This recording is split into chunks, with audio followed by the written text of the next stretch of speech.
గ్రామంలోనే రైతన్న కోసము ఆర్బీకే వ్యవస్థ.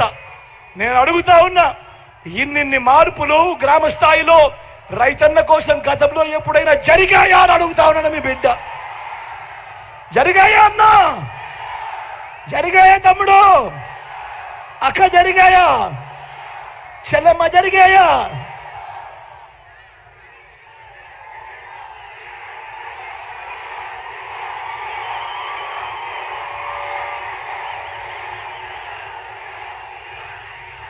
స్వయం ఉపాధికి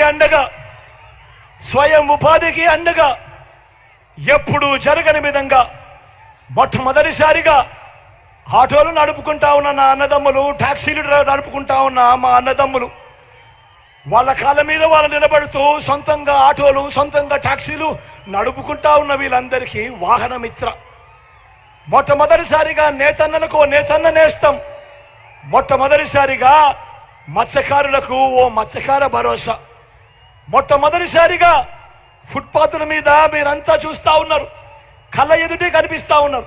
ఫుట్పాత్ల మీద వ్యాపారం చేసుకుంటా ఉన్న శ్రమజీవులు, ఫుట్పాత్ల మీద కూరగాయలు అమ్ముతా ఉన్నారు, ఫుట్పాత్ల మీద ఇడ్లీలు వేస్తూ ఉన్నారు. ఇటువంటి అన్నదమ్ములకు, ఇటువంటి అక్క చెల్లెమ్మలకు గతంలో ఎప్పుడైనా ఎవరైనా పట్టించుకున్నారా అని అడుగుతా ఉన్నాడు మీ బిడ్డ. ఈరోజు వాళ్ళందరికీ కూడా ఓ తోడు. ఈరోజు నా ఈ బ్రాహ్మణులకు, రజకులకు, ఈరోజు నా టైలర్ అన్నదమ్ములకు, అక్క చెల్లెమ్మలకు ఈరోజు జగనన్న చేదోడు. లాయర్లకు కూడా ఈరోజు లా నేస్తం. నేను అడుగుతా ఉన్నా, స్వయం ఉపాధికి ఇన్నిన్ని పథకాలు గతంలో ఎప్పుడైనా ఉన్నాయా అని అడుగుతా ఉన్నాను మీ బిడ్డ. ఆలోచన చేయమని అడుగుతా ఉన్నా. ఈరోజు ఏ పేదవాడు కూడా వైద్యం కోసం అప్పులు పాలయ్యే పరిస్థితి రాకూడదు అని మొట్టమొదటిసారిగా ఈరోజు ఆ పేదవాడి కోసం విస్తరించిన ఏకంగా 25 లక్షల దాకా ఉచితంగా పేదవాడి కోసం ఆరోగ్యశ్రీ. ఆ పేదవాడు ఆపరేషన్ అయిపోయిన తర్వాత రెస్ట్ పీరియడ్లో కూడా ఆ పేదవాడికి అండగా ఓ ఆరోగ్య ఆసరా. మొట్టమొదటిసారిగా గ్రామంలోనే ఆ పేదవాడి కోసము విలేజ్ క్లినిక్. మొట్టమొదటిసారిగా గ్రామానికే ఫ్యామిలీ డాక్టర్.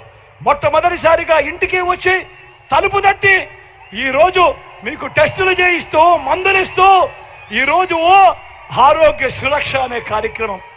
నేను అడుగుతా ఉన్నా, ఇంతగా పేదవాడి ఆరోగ్యం మీద ధ్యాస పెట్టిన ప్రభుత్వం గతంలో ఎప్పుడైనా ఉందా అని అడుగుతా ఉన్నాను మీ బిడ్డ. ఆలోచన చేయమని అడుగుతా ఉన్నా. ఈరోజు ఏ గ్రామానికి వెళ్ళినా కూడా అక్కడే 600 రకాల సేవలు అందిస్తా ఉన్న ఓ సచివాలయం కనిపిస్తుంది. ఆ పక్కనే ఆ సచివాలయంతో పాటు ఏకంగా 60-70 ఇళ్లకు ఇంటికే వచ్చే వాలంటీర్ సేవలు కనిపిస్తాయి. ఆ పక్కనే 4 అడుగులు వేస్తే రైతులను చేయబట్టుకొని నడిపించే ఓ ఆర్బీకే వ్యవస్థ.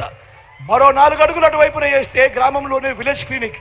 మరో 4 అడుగులు ముందుకు వేస్తే అదే గ్రామంలో నాడు నేడుతో బాగుపడ్డ ఇంగ్లీష్ మీడియం స్కూలు. మరో 4 అడుగులు అదే గ్రామంలో ముందుకు వేస్తే అక్కడే మన అందరికీ కనిపిస్తుంది గ్రామానికే వచ్చిన ఫైబర్ గ్రిడ్, నిర్మాణంలో ఉన్న డిజిటల్ లైబ్రరీలు. మొట్టమొదటిసారిగా నా అక్క చెల్లెమ్మల రక్షణ కోసం గ్రామంలోనే ఓ మహిళా పోలీస్. మొట్టమొదటిసారిగా నా అక్క చెల్లెమ్మల రక్షణ కోసం వాళ్ళ ఫోన్లలోనే ఓ దిశ యాప్.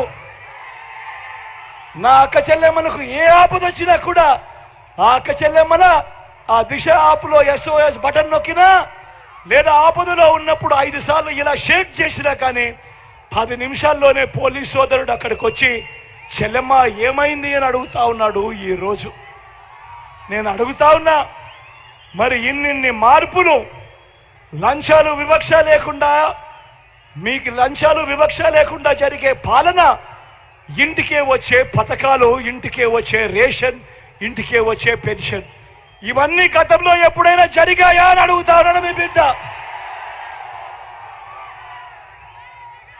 ఈరోజు అందరూ కూడా గమనించమని అడుగుతా ఉన్నా.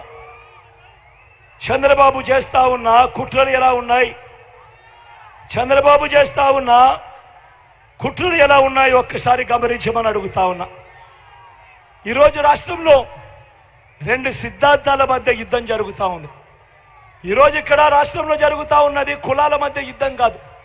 ఈరోజు రాష్ట్రంలో జరుగుతూ ఉన్నది 2 సిద్ధాంతాల మధ్య యుద్ధం. ఇవాళ రాష్ట్రంలో పేదవాడు ఒకవైపున ఉన్నాడు, అటువైపున పెత్తందారులు ఉన్నారు. ఈరోజు యుద్ధం జరుగుతా ఉన్న కుట్రను గమనించమని అడుగుతా ఉన్నా. అవ్వా తాతలకు 2 నెలల కిందటి వరకు ఆ అవ్వా తాతలకు నేరుగా ఇంటికే వచ్చి ఇచ్చే పెన్షన్, ఆ పెన్షన్ను కుట్రపూరితంగా ఎక్కడ మీ బిడ్డకు మంచి పేరు వస్తుందేమో అని వాలంటీర్లు అవ్వా తాతల ఇంటికి వెళ్లకుండా కుట్రలు చేసి ఏకంగా ఆపించి అవ్వా తాతలు ఉసిరు తగిలించుకుంటా ఉన్నారు. ఈరోజు చంద్రబాబు చేస్తా ఉన్న కుట్రను చూడమని అడుగుతా ఉన్నా. ఏ ప్రభుత్వమైనా కానీ 60 నెలల కోసం ఎన్నుకుంటారు. అలాంటి మన ప్రభుత్వాన్ని 57 నెలలకే మన ప్రభుత్వాన్ని గొంతు పట్టుకొని పిసికే కార్యక్రమాలు చేస్తా ఉన్నారు. మీ బిడ్డ ఏదైతే నా అక్క చెల్లెమ్మల కుటుంబాల కోసం బటన్లు నొక్కాడో ఆ బటన్లు నొక్కిన సొమ్మును మీ బిడ్డ ఆ అక్క చెల్లెమ్మలకు ఇవ్వకుండా ఏకంగా ఢిల్లీ పెద్దలతో కుట్రలు చేసి ఏకంగా అడ్డుకుంటా ఉన్నారు. ఈ డబ్బులంతా కూడా ఎన్నికలు అయిపోయాక ఇస్తారట. ఈ డబ్బులంతా ఎన్నికలు అయిపోయాక ఇస్తారట. 14వ తారీఖు ఇస్తారట. కుట్ర కాదా ఇది అని అడుగుతా ఉన్నాడు మీ బిడ్డ. అయినా పర్వాలేదు. కారణం ఏంటంటే నాకు కావాల్సింది నా అక్క చెల్లెమ్మల ముఖాలలో సంతోషం. నాకు కావాల్సింది ఆ అక్క చెల్లెమ్మల పిల్లల చదువులకు మంచి జరగడం. నాకు కావాల్సింది ఆ రైతన్నల ముఖంలో సంతోషం. నాకు కావాల్సింది ఈరోజు ఇదే కాకుండా ఈరోజు ల్యాండ్ టైటిలింగ్ యాక్ట్ మీద, రిజిస్ట్రేషన్ మీద కూడా ఎలాంటి దుష్ప్రచారాలు చేస్తా ఉన్నారు మీరే చూస్తా ఉన్నారు. నేను అడుగుతా ఉన్నా, మొన్ననే ఈ మధ్య కాలంలోనే ఇదే బాలకృష్ణ, చంద్రబాబు వియంకుడు ఇదే బాలకృష్ణ వెళ్ళి విశాఖపట్నంలో రిషికొండలో భూములు కొన్నాడు. ఇదే దత్తపుత్రుడు మంగళగిరిలో భూములు కొన్నాడు. నేను వీరిద్దరిని అడుగుతా ఉన్నా, మీరు భూములు కొన్నప్పుడు మీకు ఒరిజినల్ రిజిస్టర్డ్ డీడ్స్ ఇచ్చారా లేక జిరాక్స్ కాపీలు ఇచ్చారా అని అడుగుతా ఉన్నాడు మీ బిడ్డ.